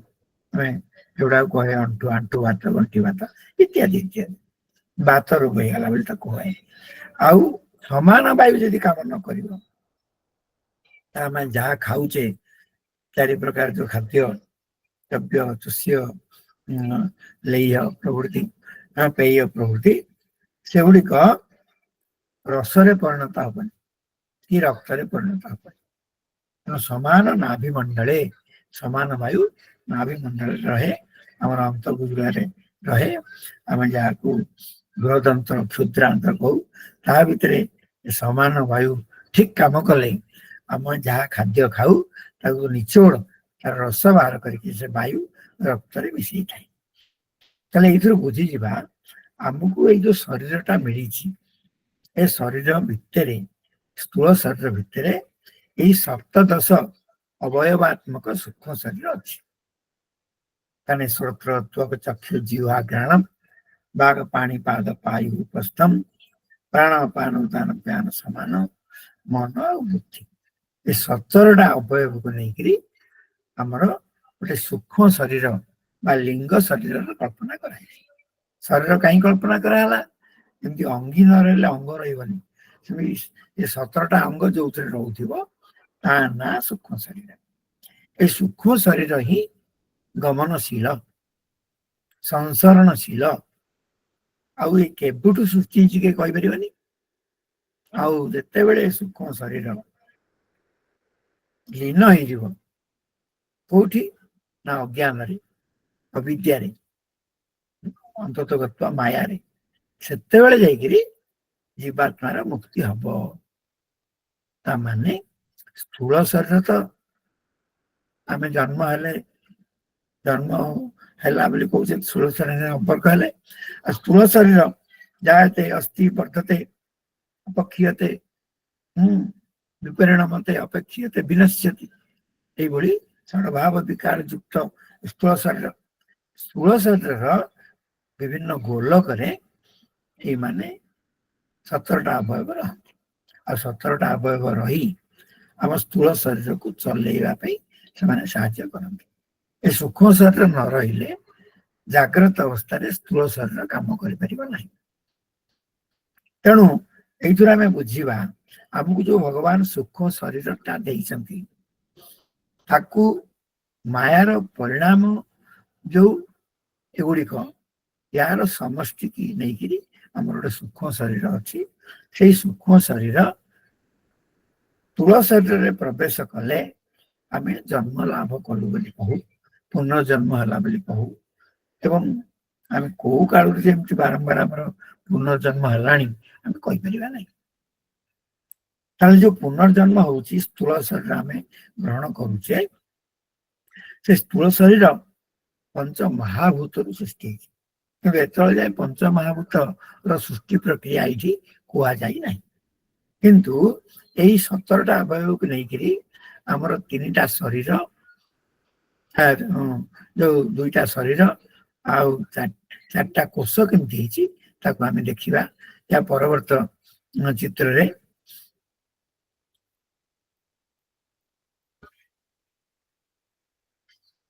ସୂକ୍ଷ୍ମ ଶରୀରର ଉତ୍ପତ୍ତି କେମିତି ହଉଛି ये जो घ्राण जीवा चक्षु त्वक श्रोत्रम ये जो 5टा ज्ञानेन्द्रिय मन बुद्धि 2टा अंतकरण प्राण अपान उदान व्यान समान ये पंच प्राण बाक पानी पाद वायु उपस्थ ये 5टा मोर कर्मेन्द्रिय टोटाल 17टा है।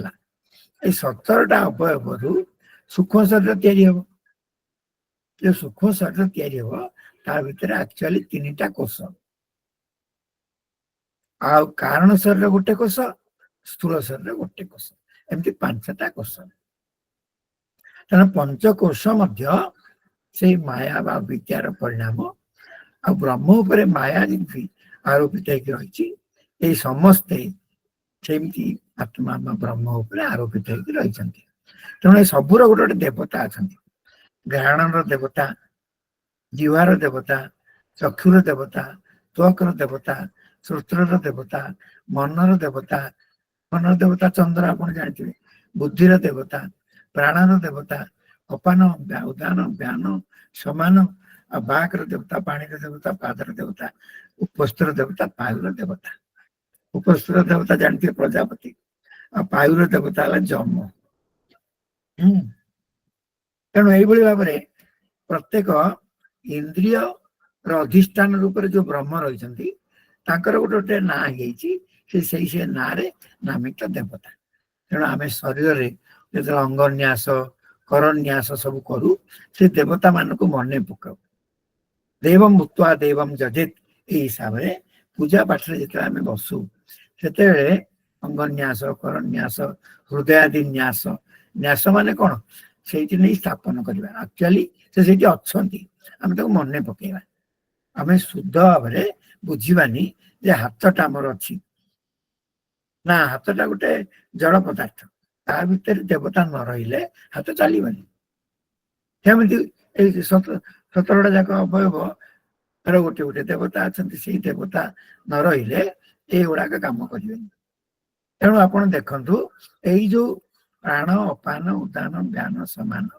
बाक पानी पाद पायु उपस्थ 10टारू गोटे कोष तैयारी हो ये कोष ना है प्राणमय कोष ये प्राणमय कोष कार्य रूप बोली कहुई क्रिया शक्तिमान कार्य रूप ये प्राणमय कोष काम न कले आम कौन क्रिया करें कौन कार्य हम किंतु या भितर आहरी गोटे कोष अच्छी जोटा पंच ज्ञानेन्द्रिय आ मन रु तैयारी हुए 6टा को नहीं तैयारी हुए ता ना कह जाए मनोमय कोष जो मनोमय कोष ये इच्छा शक्तिमान करण रूप ये कोषटी अच्छी बोली आम इच्छा करुचे आ ये करण रूप इंस्ट्रूमेंट रूप काम कर ये न मिशिले कौन सी इंद्रिय काम करें ना पाद जापरि पाक कथा कहीपरि हाँ एमाने सब ज्ञान प्रवृत्ति काम करें तेणु यही जो गोटे कोष देखुं दीटा कोष देखिले ता भितर पुणी आउ गोटे कोष अच्छी जो पंच ज्ञानेन्द्रिय बुद्धि की नहीं ता ना हूँ विज्ञानमय कोष जो विज्ञानमय कोष तार अन्य नाम तार काम है ज्ञान शक्तिमान कर्तृ रूप अर्थात ये हूँ बुद्धि की नहीं होता है आ बुद्धिर 8टी वृत्ति अच्छी बुद्धि ही से कर्तृत्व अभिमान हुए ताको ज्ञान शक्तिमान कह जाए ज्ञान माने ये नाना प्रकार व्यावहारिक प्रातिभाषिक ज्ञान ता द्वारा हुए एवं से बुद्धि को नियंत्रण करके जदि आम अविद्यार लय कर पारे वृत्तिर लय कहती बा जोग चित्तवृत्ति निरोध अर्थात ये बुद्धिर जो परिणाम विपरिणाम वृत्ति कहती से वृत्ति गुड़ी को बाहर को बाहर को न दे बुद्धि को लेकिन आम जब तार कारण अविद्या भितर लय करदेबा सेते बेले आमर कर्तृत्व अभिमान पड़ेगा आउ सेते बेले व्यावहारिक ज्ञान आ वृत्ति ज्ञान आमर हबनी सेते बेले आमे आत्मस्थ हेबा ताले वर्तमान जो 3टा कलर रे आपण देखिले हलदिया नाली पड़ी 3टा कलर रे 3टा कोष को एठी कुआगला एवं ता भितर जो धड़ा कोषटी देखुचंती एइटा को आमे आनंदमय कोष कहूचु आउ ये आनंदमय कोष भितर हमर आत्मा अछि अर्थात आत्मा उपरे आनंदमय कोष जरा सुसुप्ति बेले रहुची आमे आत्मानंद अनुभव करि परछे आउ से बुद्धि अविद्या रो विपरिणाम हेतिबारु अविद्या अछि किंतु अविद्यार कार्य नहीं तेणु आमे अविद्या को जानि पारु आमे कहू जे मु किछि जानि पाइले नहीं गाढ़ निद्रा रे सोइथिला बेले आमे किछि जानि पारु नहीं ताकू केवल आत्मानंद अनुभव करूथबारु ए कोषटाको आमे आनंदमय कोष कहूछु कारण आनंदमय आत्मा जो कोष भितर रही निजको अनुभव करे से कोषर ना आनंदमय कोष एक्चुअली अविद्याटा आनंदमय नुह ताले आनंद आत्मा आत्मा पर आनंदमय कोष तापर विज्ञानमय कोष तापर मनोमय कोष तापर प्राणमय कोष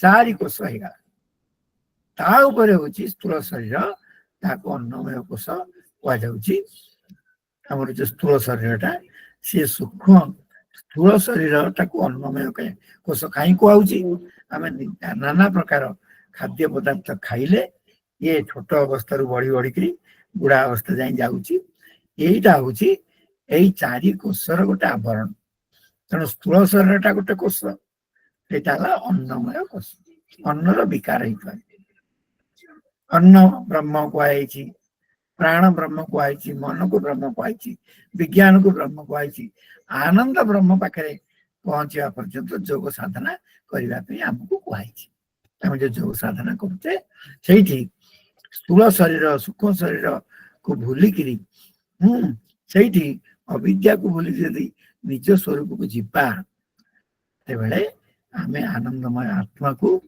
निजानंद को अनुभव करिपरिबा आ निजानंद को अनुभव कले परमानंद ब्रह्म परमात्मा का आनंद को अनुभव करिपरिबा ई योग प्रक्रिया रे ए 3 शरीर गोटे स्थूल शरीर गोटे कारण शरीर सूक्ष्म शरीर आ गोटे कारण शरीर आनंदमय कोष जो कहूँ ये गोटे शरीर मझे 3टा ये गोटे शरीर ता ना सूक्ष्म शरीर एटार गोटे कोष एटार गोटे कोष किंतु यही सूक्ष्म शरीर 3टा कोष आम जानी पारे ये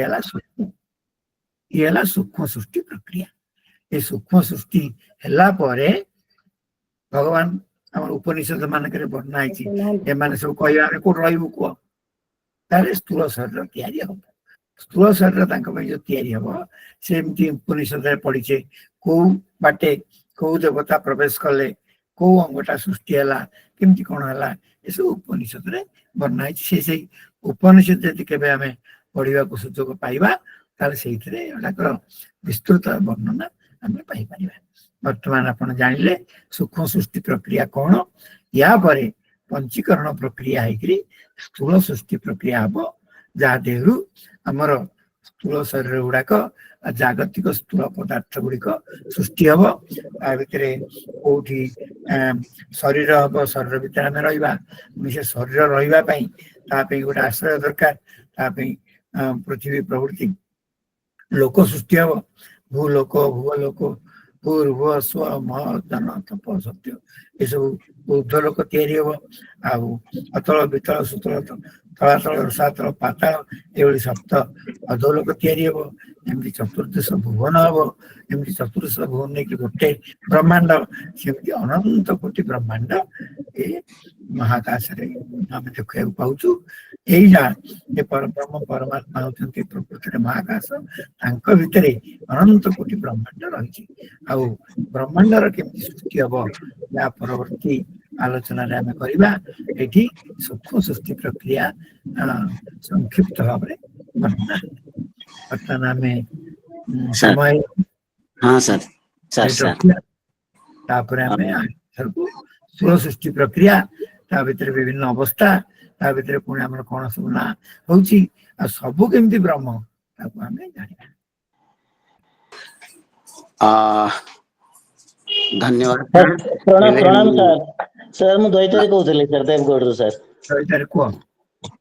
ହଁ ସାର୍, ସାର୍ ସେ ଯୋଉ କହିଲେ ସାର୍ ଘ୍ରାଣ ର ସାର୍ ସେ ଦେବତା ସାର୍ କିଏ ସାର୍ ଆସନ୍ତି ସାର୍, ମନରୁ ପାସରେ ଯାଇଛି ସାର୍, କୁହନ୍ତୁ ତ ସାର୍। ଘ୍ରାଣେନ୍ଦ୍ରିୟର ଦେବତା ଅଶ୍ୱିନୀ କୁମାର। ସାର୍ ଅଶ୍ୱିନୀ କୁମାର ନା? ସାର୍ ସାର୍ ସାର୍ ସାର୍ ସେଟା ଆମେ ସାର୍ ଯେତେବେଳେ ଆମେ ଦେଖିବା, ତାର ଗୋଟେ ଲିଷ୍ଟ ଅଛି, ମୁଁ ଦିନେ ଦେଖେଇବି କୋଉ କୋଉ ଇନ୍ଦ୍ରିୟର କାହାର କିଏ ଦେବତା। ଆଜ୍ଞା ଧନ୍ୟବାଦ ସାର୍। ଆମେ ଏବେ ଜଗତ କିଶୋର ସାର୍ଙ୍କୁ ଅନୁରୋଧ କରିବି, ସଭାପତିଙ୍କୁ, ସେ ଅତି ସଂକ୍ଷେପରେ ବକ୍ତାଙ୍କର କଥନର ସାରାଂଶ ରଖିବେ। ଆଜି ସମୟ ହେଇଯାଇଛି, ତଥାପି ମୁଁ ଅନୁରୋଧ କରୁଛି ଟିକେ ଅଳ୍ପ ସମୟରେ ସାର୍ ସଂକ୍ଷିପ୍ତରେ ରକ୍ଷା କରିବେ। ହଁ, ଆଜି ସମୟ ଟିକେ ଅତିକ୍ରାନ୍ତ ହେଇଯାଇଛି, ତେବେ ଯାହା ହଉ ଏଇ ଆମର ଯୋଉ ବିଷୟବସ୍ତୁ ଥିଲା ଆଜି ଅଦ୍ୱୈତ ବେଦାନ୍ତର ସୃଷ୍ଟି ପ୍ରକ୍ରିୟା, ତାକୁ ପ୍ୟାରିସାର ଅତ୍ୟନ୍ତ ସରଳ ସହଜ ବୋଧଗମ୍ୟ ଭାଷାରେ ବୋଧଗମ୍ୟ ଭାବରେ ଆମ ସମସ୍ତଙ୍କ ସାମ୍ନାରେ ଉପସ୍ଥିତ କରେ। ସମସ୍ତେ ନିଶ୍ଚିତ ଭାବରେ ଏଇ ଯୋଉ ବିଷୟବସ୍ତୁ ନିଶ୍ଚିତ ଭାବରେ ସମସ୍ତେ ଆକୁ ବୁଝିପାରିଥିବେ ଏବଂ ଏଇ ବୁଝିବାର ଆନନ୍ଦ ମଧ୍ୟ ଗ୍ରହଣ କରିଥିବେ। ଆମେ ସାଧାରଣତଃ ଜାଣୁ ଯେ ଯେକୌଣସି ପଦାର୍ଥ ଆମେ ଦେଖୁଛେ ତା ମୂଳରେ ଦୁଇଟି କାରଣ, ଗୋଟେ ହେଲା ଉପାଦାନ କାରଣ ଆଉ ଗୋଟେ ହେଲା ନିମିତ୍ତ କାରଣ। କିନ୍ତୁ ସାର୍ ଯାହା ବୁଝେଇଲେ ଯେ ଏଇ ଯୋଉ ସୃଷ୍ଟି ପ୍ରକ୍ରିୟା ଆମେ ବିଶ୍ୱ ବ୍ରହ୍ମାଣ୍ଡକୁ ଦେଖୁଛେ, ସ୍ୱୟଂ ଅଦ୍ୱୈତ ବେଦାନ୍ତୀ ମାନଙ୍କ ମତରେ ଭଗବାନ ପରମାତ୍ମା ହଉଛନ୍ତି ଉଭୟ ଅଭିନ୍ନ ନିମିତ୍ତ ଉପାଦାନ କାରଣ। ସିଏ ହଉଛନ୍ତି ଏକୋହମ ବହୁଶ୍ୟାମ। ତାଙ୍କ ମନରେ ଯେମିତି ଏଇ ଗୋଟେ ଧାରଣା ଆସିଲା, ମୁଁ ଏକ ଅଛି ମୁଁ ବହୁ ହେବି, ସେଇଠୁ ସୃଷ୍ଟି ହେଲା। କିଭଳି ଭାବରେ ସୃଷ୍ଟି ହେଲା, କିଭଳି ଭାବରେ ଭୂମି ଅପ ଅନଳ ବାୟୁ ଖଙ୍ଗ ମନ ବୁଦ୍ଧି କେମିତି ସୃଷ୍ଟି ହେଲା, ତାକୁ କ୍ରମ ଅନୁସାରେ ସାର୍ ବୁଝେଇଲେ। ତେବେ ଆମେ ଆମ ବ୍ୟକ୍ତିତ୍ୱ ଭିତରେ ଯୋଉଠି ଦେଖିବା ଆମର ବୁଝିବା ଏବଂ ଜାଣିବାର କଥା, ଏଥିରୁ ଆମେ କଣ ଜାଣିକିରି ଉପକୃତ ନିଜେ ହେଇପାରୁଛେ, ଯେ ଆମର ଏଇ ବ୍ୟକ୍ତିତ୍ୱ ଭିତରେ ତିନୋଟି କାରଣ ଅଛି, ତିନୋଟି ଶରୀର ଅଛି। ଗୋଟେ ସ୍ଥୂଳ ଶରୀର ଯାହା ଆମେ ଦେଖୁଛେ, ଆଉ ଗୋଟେ ସୂକ୍ଷ୍ମ ଶରୀର ମନ ବୁଦ୍ଧି ଅହଙ୍କାରକୁ ନେଇକିରି, ଆଉ ଗୋଟେ କାରଣ ଶରୀର। ଏଇ ତିନୋଟି ଶରୀରର ସମଷ୍ଟି ହଉଛି ଆମର ଏଇ ସ୍ଥୂଳ ଶରୀର ବା ଆମର ବ୍ୟକ୍ତିତ୍ୱ ଯାହା ଆମେ ଦେଖୁଛେ। ଏହା ଭିତରେ 17ଟି ଆମ ବ୍ୟକ୍ତିତ୍ୱ ଭିତରେ ଯୋଉ 17ଟି ତତ୍ଵ ରହିଛି, 5ଟି କର୍ମେନ୍ଦ୍ରିୟ, 5ଟି ଜ୍ଞାନେନ୍ଦ୍ରିୟ ଏବଂ ପଞ୍ଚ ପ୍ରାଣ, 5 5 10 5 15 ଏବଂ ମନ ବୁଦ୍ଧି, ଏ 17ଟି ତତ୍ଵ ମିଶିକିରି ଆମର ସୂକ୍ଷ୍ମ ଶରୀର ଆ ଭିତରେ ରହିଛି।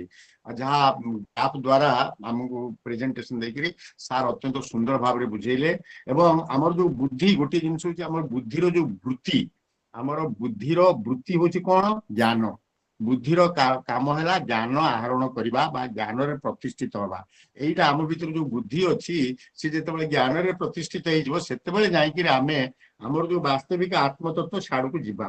ତାପରେ ଆମର ଯୋଉ ପଞ୍ଚକୋଷ, ଅନ୍ନମୟ କୋଷ, ପ୍ରାଣମୟ କୋଷ, ମନମୟ କୋଷ, ବିଜ୍ଞାନମୟ କୋଷ, ଆନନ୍ଦମୟ କୋଷ, ସ୍ଥୂଳରୁ ସୂକ୍ଷ୍ମ, ସୂକ୍ଷ୍ମରୁ ସ୍ଥୂଳ, स्थूल सूक्ष्म आम जाचे सूक्ष्म स्थूल केमती भाव आनंदमय कोष कौन विज्ञानमय कोष कौन मनोमय कोष कौन प्राणमय कोष कौन एवं शेष परिशेष जो स्थूल जगत अन्नमय कोष कौन अत्यंत सुंदर भाव में आम बुझेले अन्नमय कोष द्वारा आम स्थूल शरीर जहाँ आम लिंग शरीर कहू तेबे खूब अल्प समय भितर जदिव आज सामान्य विलंब हो जाता तेज आम जी आशा करूँ अधिक आहरी सरल भाव सार बुझेले समस्ते बुझा विषय वस्तु कहीं ना वेदांत आमर जहाँ आम जाचे वेदांत जो सृष्टि प्रक्रिया यहाँ समस्त निहाती जाने वेदांत भितर आम निजे रहीचे आमर ये सृष्टि प्रक्रिया केमी समग्र जहाँ कहते पिंड एवं ब्रह्मांड आम जो ब्रह्मांडर तत्व जापर पिंडर तत्व जापर जो मैंने ये विषय वास्तविक जो माने कर्षण करचंती जो मानकर ज्ञान आहरण करचंती एवं जो मानकर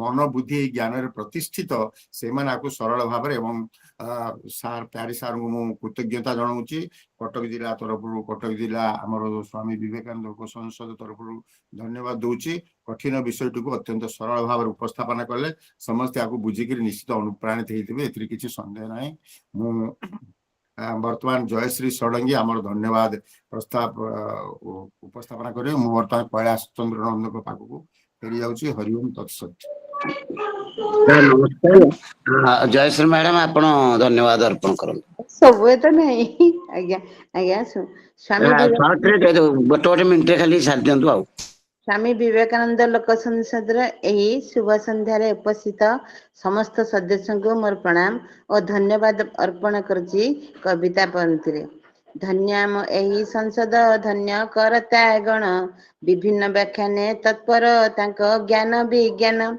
आषाढ़ मासर वर्षण मुख यही संजरे चली वेदांत व्याख्यान ज्ञानी वक्तांक स्वरे सृष्टि प्रक्रिया चली स्वच्छ पर्दारे देखी सूक्ष्म स्थूल यही सृष्टि रे निर्गुण ब्रह्म ज्ञान बुद्धि जे लाखी धन्यवाद मोर घेन हे प्यारी मोहन आज्ञा ईश्वर दान निश्चय जहा तुमरी प्रज्ञा अद्य आसरे अध्यक्ष घेन मोर प्रणाम तुम्हें एक दिव्य साधक देव प्रभाव जान जनाओ आमको बारता सुपथर दर्शन समाज पाई की करुच सन्थ सन्यास धान सभार श्रृंखला सज्जित संयोजना कार्य नंद महाशय सुंदर मंद मंद ढंगरे सजाड़ी रखिले समय कौशल कौशल पूर्ण रे पूर्णता लभुए संसद आम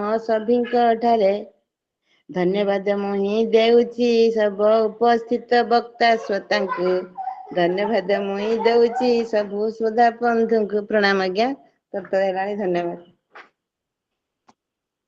मैडम आपण को अशेष अशेष धन्यवाद समय नथिबारु आपण को अनुरोध कराला और बहुत स्वल्प समय सारे एवं शांति पाठ करने मु अनुरोध करी वासुदेव मिश्र सर को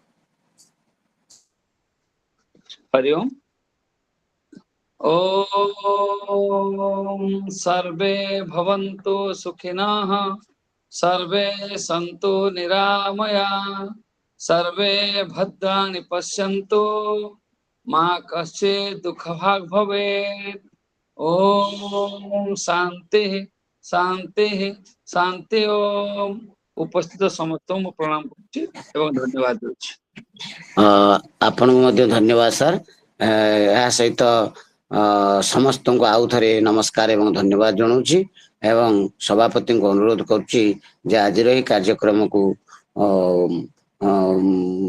समाप्त करने घोषणा करिया हरिओम जाओ आमर जदिओ आज सामान्य विलंब आरंभ है तेबे सार वक्तव्य एवं बाकी समस्त सहयोग अत्यंत खूब भल है समस्ते यही वक्तव्य को उपभोग कले समस्ते बुझे समस्त आज प्राय आमर 30 जन खंड सभ्य उपस्थित थे समस्त को समस्त उपस्थित दिव्यात्मा मान को मु आंतरिक धन्यवाद दूची एवं आज आमर ये कटक जिलार ये पाठचक्र 55तम ये पाठचक्र ये समाप्त है आनुष्ठानिक भाव घोषणा करुच्ची हरिओम तत्सत पुणी आगामी 2 तारिख दिन आम एक नूतन विषय वस्तु नहीं उपस्थित हवा समस्त को पुनः प्रणाम हरिओम तत्सत ସାର୍ ସେଦିନ କଣ ଆମର ମିଟିଂ ହେଲା ମୁଁ କାହିଁ ଜାଣିପାରିଲିନି, ଭୁଲି ଯାଇଛି। କଣ କହିଲେ? ସାର୍ ସେଦିନ ଆମର କଣ ମିଟିଂ ଥିଲା ନା କଣ ଗଭର୍ଣ୍ଣିଂ ବଡି, ମୁଁ ଭୁଲିଗଲି। 29 ଦିନ ଚିତ୍ତ ସାର୍ ଗୋଟେ ପକେଇଥିଲେ, ମୁଁ ଅଲରେଡି ହଁ ଭୁଲି ଯାଇଛି, ମନେ ପଡିଲାନି କଣ ହେଲା ହଁ ମିଟିଂ ରେ ସାର୍। ହଁ। ସେଦିନ ବହୁତ ଭଲ ମିଟିଂ ହେଲା, ସବୁ ବିଷୟବସ୍ତୁ ଅତ୍ୟନ୍ତ ବିସ୍ତାର ଭାବରେ ସବୁ କିଛି ଆଲୋଚନା ହେଲା। ଆମର ନୂତନ ସଭାପତି ଭାବରେ ଦେବେନ୍ଦ୍ର ବିଜୟ ସାହୁ ଉପସ୍ଥିତ, ସିଏ ନୂତନ ସଭାପତି ଆସନରେ ସେ ଅଭିଷିକ୍ତ ହେଲେ ଏବଂ ସେ ମଧ୍ୟ ତାଙ୍କର ସଭା ଯୋଉ ଦାୟିତ୍ୱ ଗ୍ରହଣ କଲେ।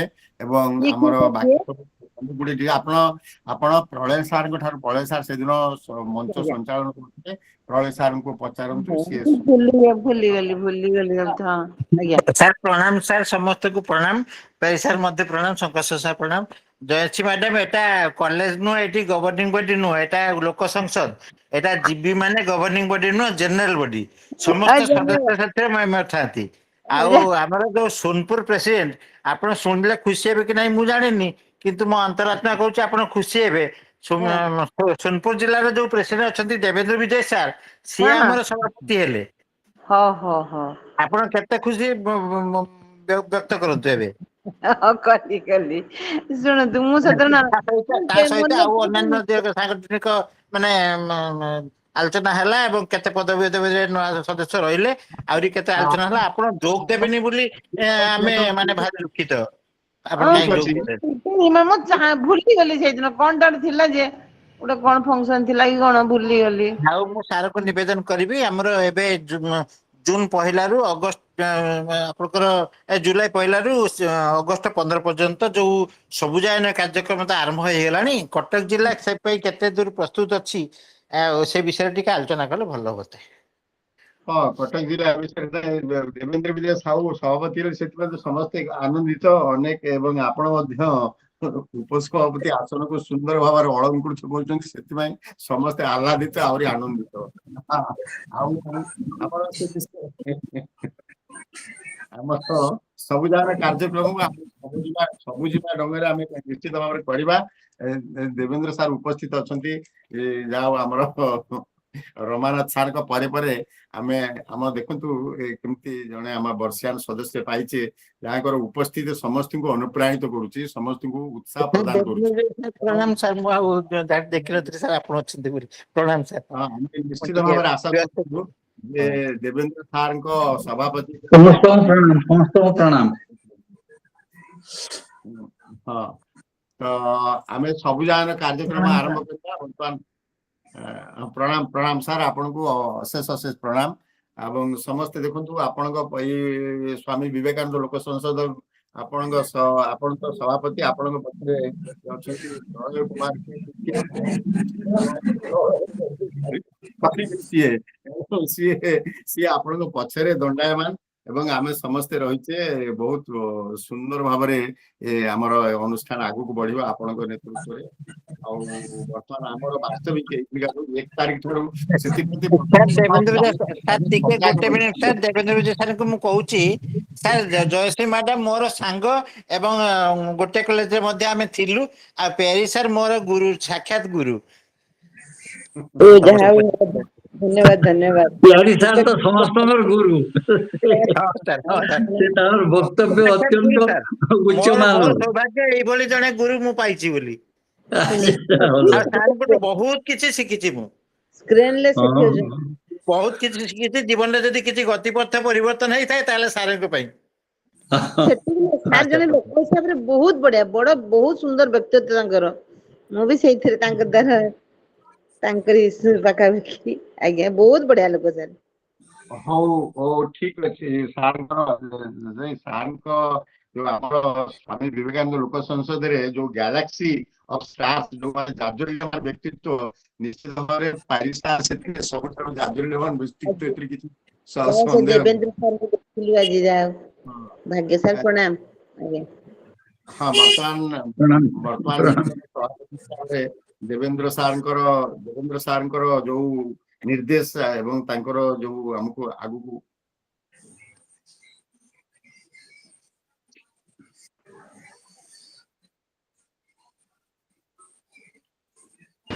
ସାର୍ ଏ ବର୍ଷ ସବୁ ବ୍ଲକ ରେ କେମିତି ଅଧିକରୁ ଅଧିକ ବ୍ଲକ ରେ କେମିତି ବୃକ୍ଷରୋପଣ ହେଇପାରିବ ସେଇ ପାଇଁ ଟିକେ ପଦକ୍ଷେପ ନେବେ ସାର୍। ହଁ ସେଥିପାଇଁ ଆମେ କଟକ ଜିଲ୍ଲା ତରଫରୁ ଆମେ ଉଦ୍ୟମ ଆରମ୍ଭ କରିସାରିଲେଣି ଆଉ ହଁ ସାର୍। ବାପୁ ସାର୍ଙ୍କ ସହିତ ଯୋଗାଯୋଗ କରିକିରି ଆମେ କେମିତି କାର୍ଯ୍ୟକ୍ରମ 15 ତାରିଖ ପର୍ଯ୍ୟନ୍ତ ଜୁଲାଇ 15 ଭିତରେ ଆମେ ଗତ ବର୍ଷ କଟକ ଜିଲ୍ଲାରେ ବହୁତ ସୁନ୍ଦର ଭାବରେ କରିଥିଲେ 42 ମୌଜାରେ। ଗତ ବର୍ଷ ଆମର ସେ ଆମର ଯୋଉ ସବୁଜାଗର କାର୍ଯ୍ୟକ୍ରମ ସେଟା କାର୍ଯ୍ୟକ୍ରମ ଆମେ ତାକୁ ଅତ୍ୟନ୍ତ ଆନନ୍ଦର ସହିତ କରିଥିଲେ ଆଉ ସମସ୍ତେ ସେଥିରେ ଯୋଗ ଦେଇଥିଲେ। ରମାନାଥ ସାର୍ ମଧ୍ୟ ସେଥିରେ ଯୋଗ ଦେଇଥିଲେ ଆମର। ତ ଠିକ ଅଛି ଆମେ ସେ କାର୍ଯ୍ୟକ୍ରମ ଆରମ୍ଭ କରିବା ଏବଂ ଜୁଲାଇ 15 ଭିତରେ କି ଏକାଧିକ ସ୍ଥାନରେ ଆମେ କଟକ ଜିଲ୍ଲା ବିଭିନ୍ନ ବ୍ଲକରେ କେମିତି କରିପାରିବା ସେ ବିଷୟରେ ଆମେ ମିଟିଂ ଡାକିକିରି କରିବା ନିଶ୍ଚିତ ଭାବରେ କରିବା। ଠିକ ଅଛି ତେବେ ଆଉ ଯଦି କାହାର କିଛି ବକ୍ତବ୍ୟ ଅଛି ରଖନ୍ତୁ ନହେଲେ ଆମେ ଏଇ ସଭା ସାଙ୍ଗ କରିବା। ନାଇଁ ସାର୍ କଟକ ଜିଲ୍ଲାରେ କେତୋଟି ବ୍ଲକ ରେ ସଦସ୍ୟ ଅଛନ୍ତି ଆମର ବ୍ଲକ ସମ୍ମିଳନୀ ଗୋଟେ ହବା କଥା। ଯଦି ଯୋଉ ବ୍ଲକ ରେ 2 ଜଣରୁ ଅଧିକ ସଦସ୍ୟ ଅଛନ୍ତି ତାହେଲେ ଆମେ ଏଇ ଜୁଲାଇ କି ଅଗଷ୍ଟ ମାସରେ ଗୋଟେ ବ୍ଲକ ସମ୍ମିଳନୀ ଯଦି କରିପାରନ୍ତେ ତାହେଲେ ବି ଭଲ ହୁଅନ୍ତା। ବୃକ୍ଷରୋପଣ ସଂଘ ମାନେ ସାଙ୍ଗକୁ ବ୍ଲକ ସମ୍ମିଳନୀ କଲେ ବି ଭଲ ହୁଅନ୍ତା। କିନ୍ତୁ ଆସନ୍ତା ବର୍ଷ ମଧ୍ୟରେ ଆମେ ଟିକେ ଲକ୍ଷ୍ୟ ରଖିବା ଏଇ ଯୋଉ ଯେତେ ବ୍ଲକ ଅଛି ସେ ସବୁ ବ୍ଲକ ରୁ ଖୁବ କମ ରେ ଆମେ 2 ଜଣ ଲେଖାଏଁ ସଦସ୍ୟ କରିଥିବା ଏଇ ଲକ୍ଷ୍ୟ ଟା ବି ରଖିଥିବା ମଝିରେ ମଝିରେ। ଆମର ଏଇ ହଉ ଲକ୍ଷ୍ୟ ସାର୍ ରହିଲା। ଏତିକି। ହଁ ଠିକ ସାର୍ ଅଛି ଏତିକି ସାର୍ ଆଉ ପରବର୍ତ୍ତୀ ସମୟରେ ଆଲୋଚନା କରିବା। ଆଉ ଆସନ୍ତା ମାସ 2 ତାରିଖ ଦିନ ଏଇ ସାଂଗଠନିକ ବୈଠକରେ ଆମେ ସବୁଜାଗରଣ କାର୍ଯ୍ୟକ୍ରମ କେତେ ଆଗକୁ ନେଇଛୁ ସେ ବିଷୟରେ ବି ଟିକେ ତର୍ଜମା କରିବା। ସମସ୍ତଙ୍କୁ ପ୍ରଣାମ। ଠିକ ଅଛି ପ୍ରଣାମ ପ୍ରଣାମ। ହଉ।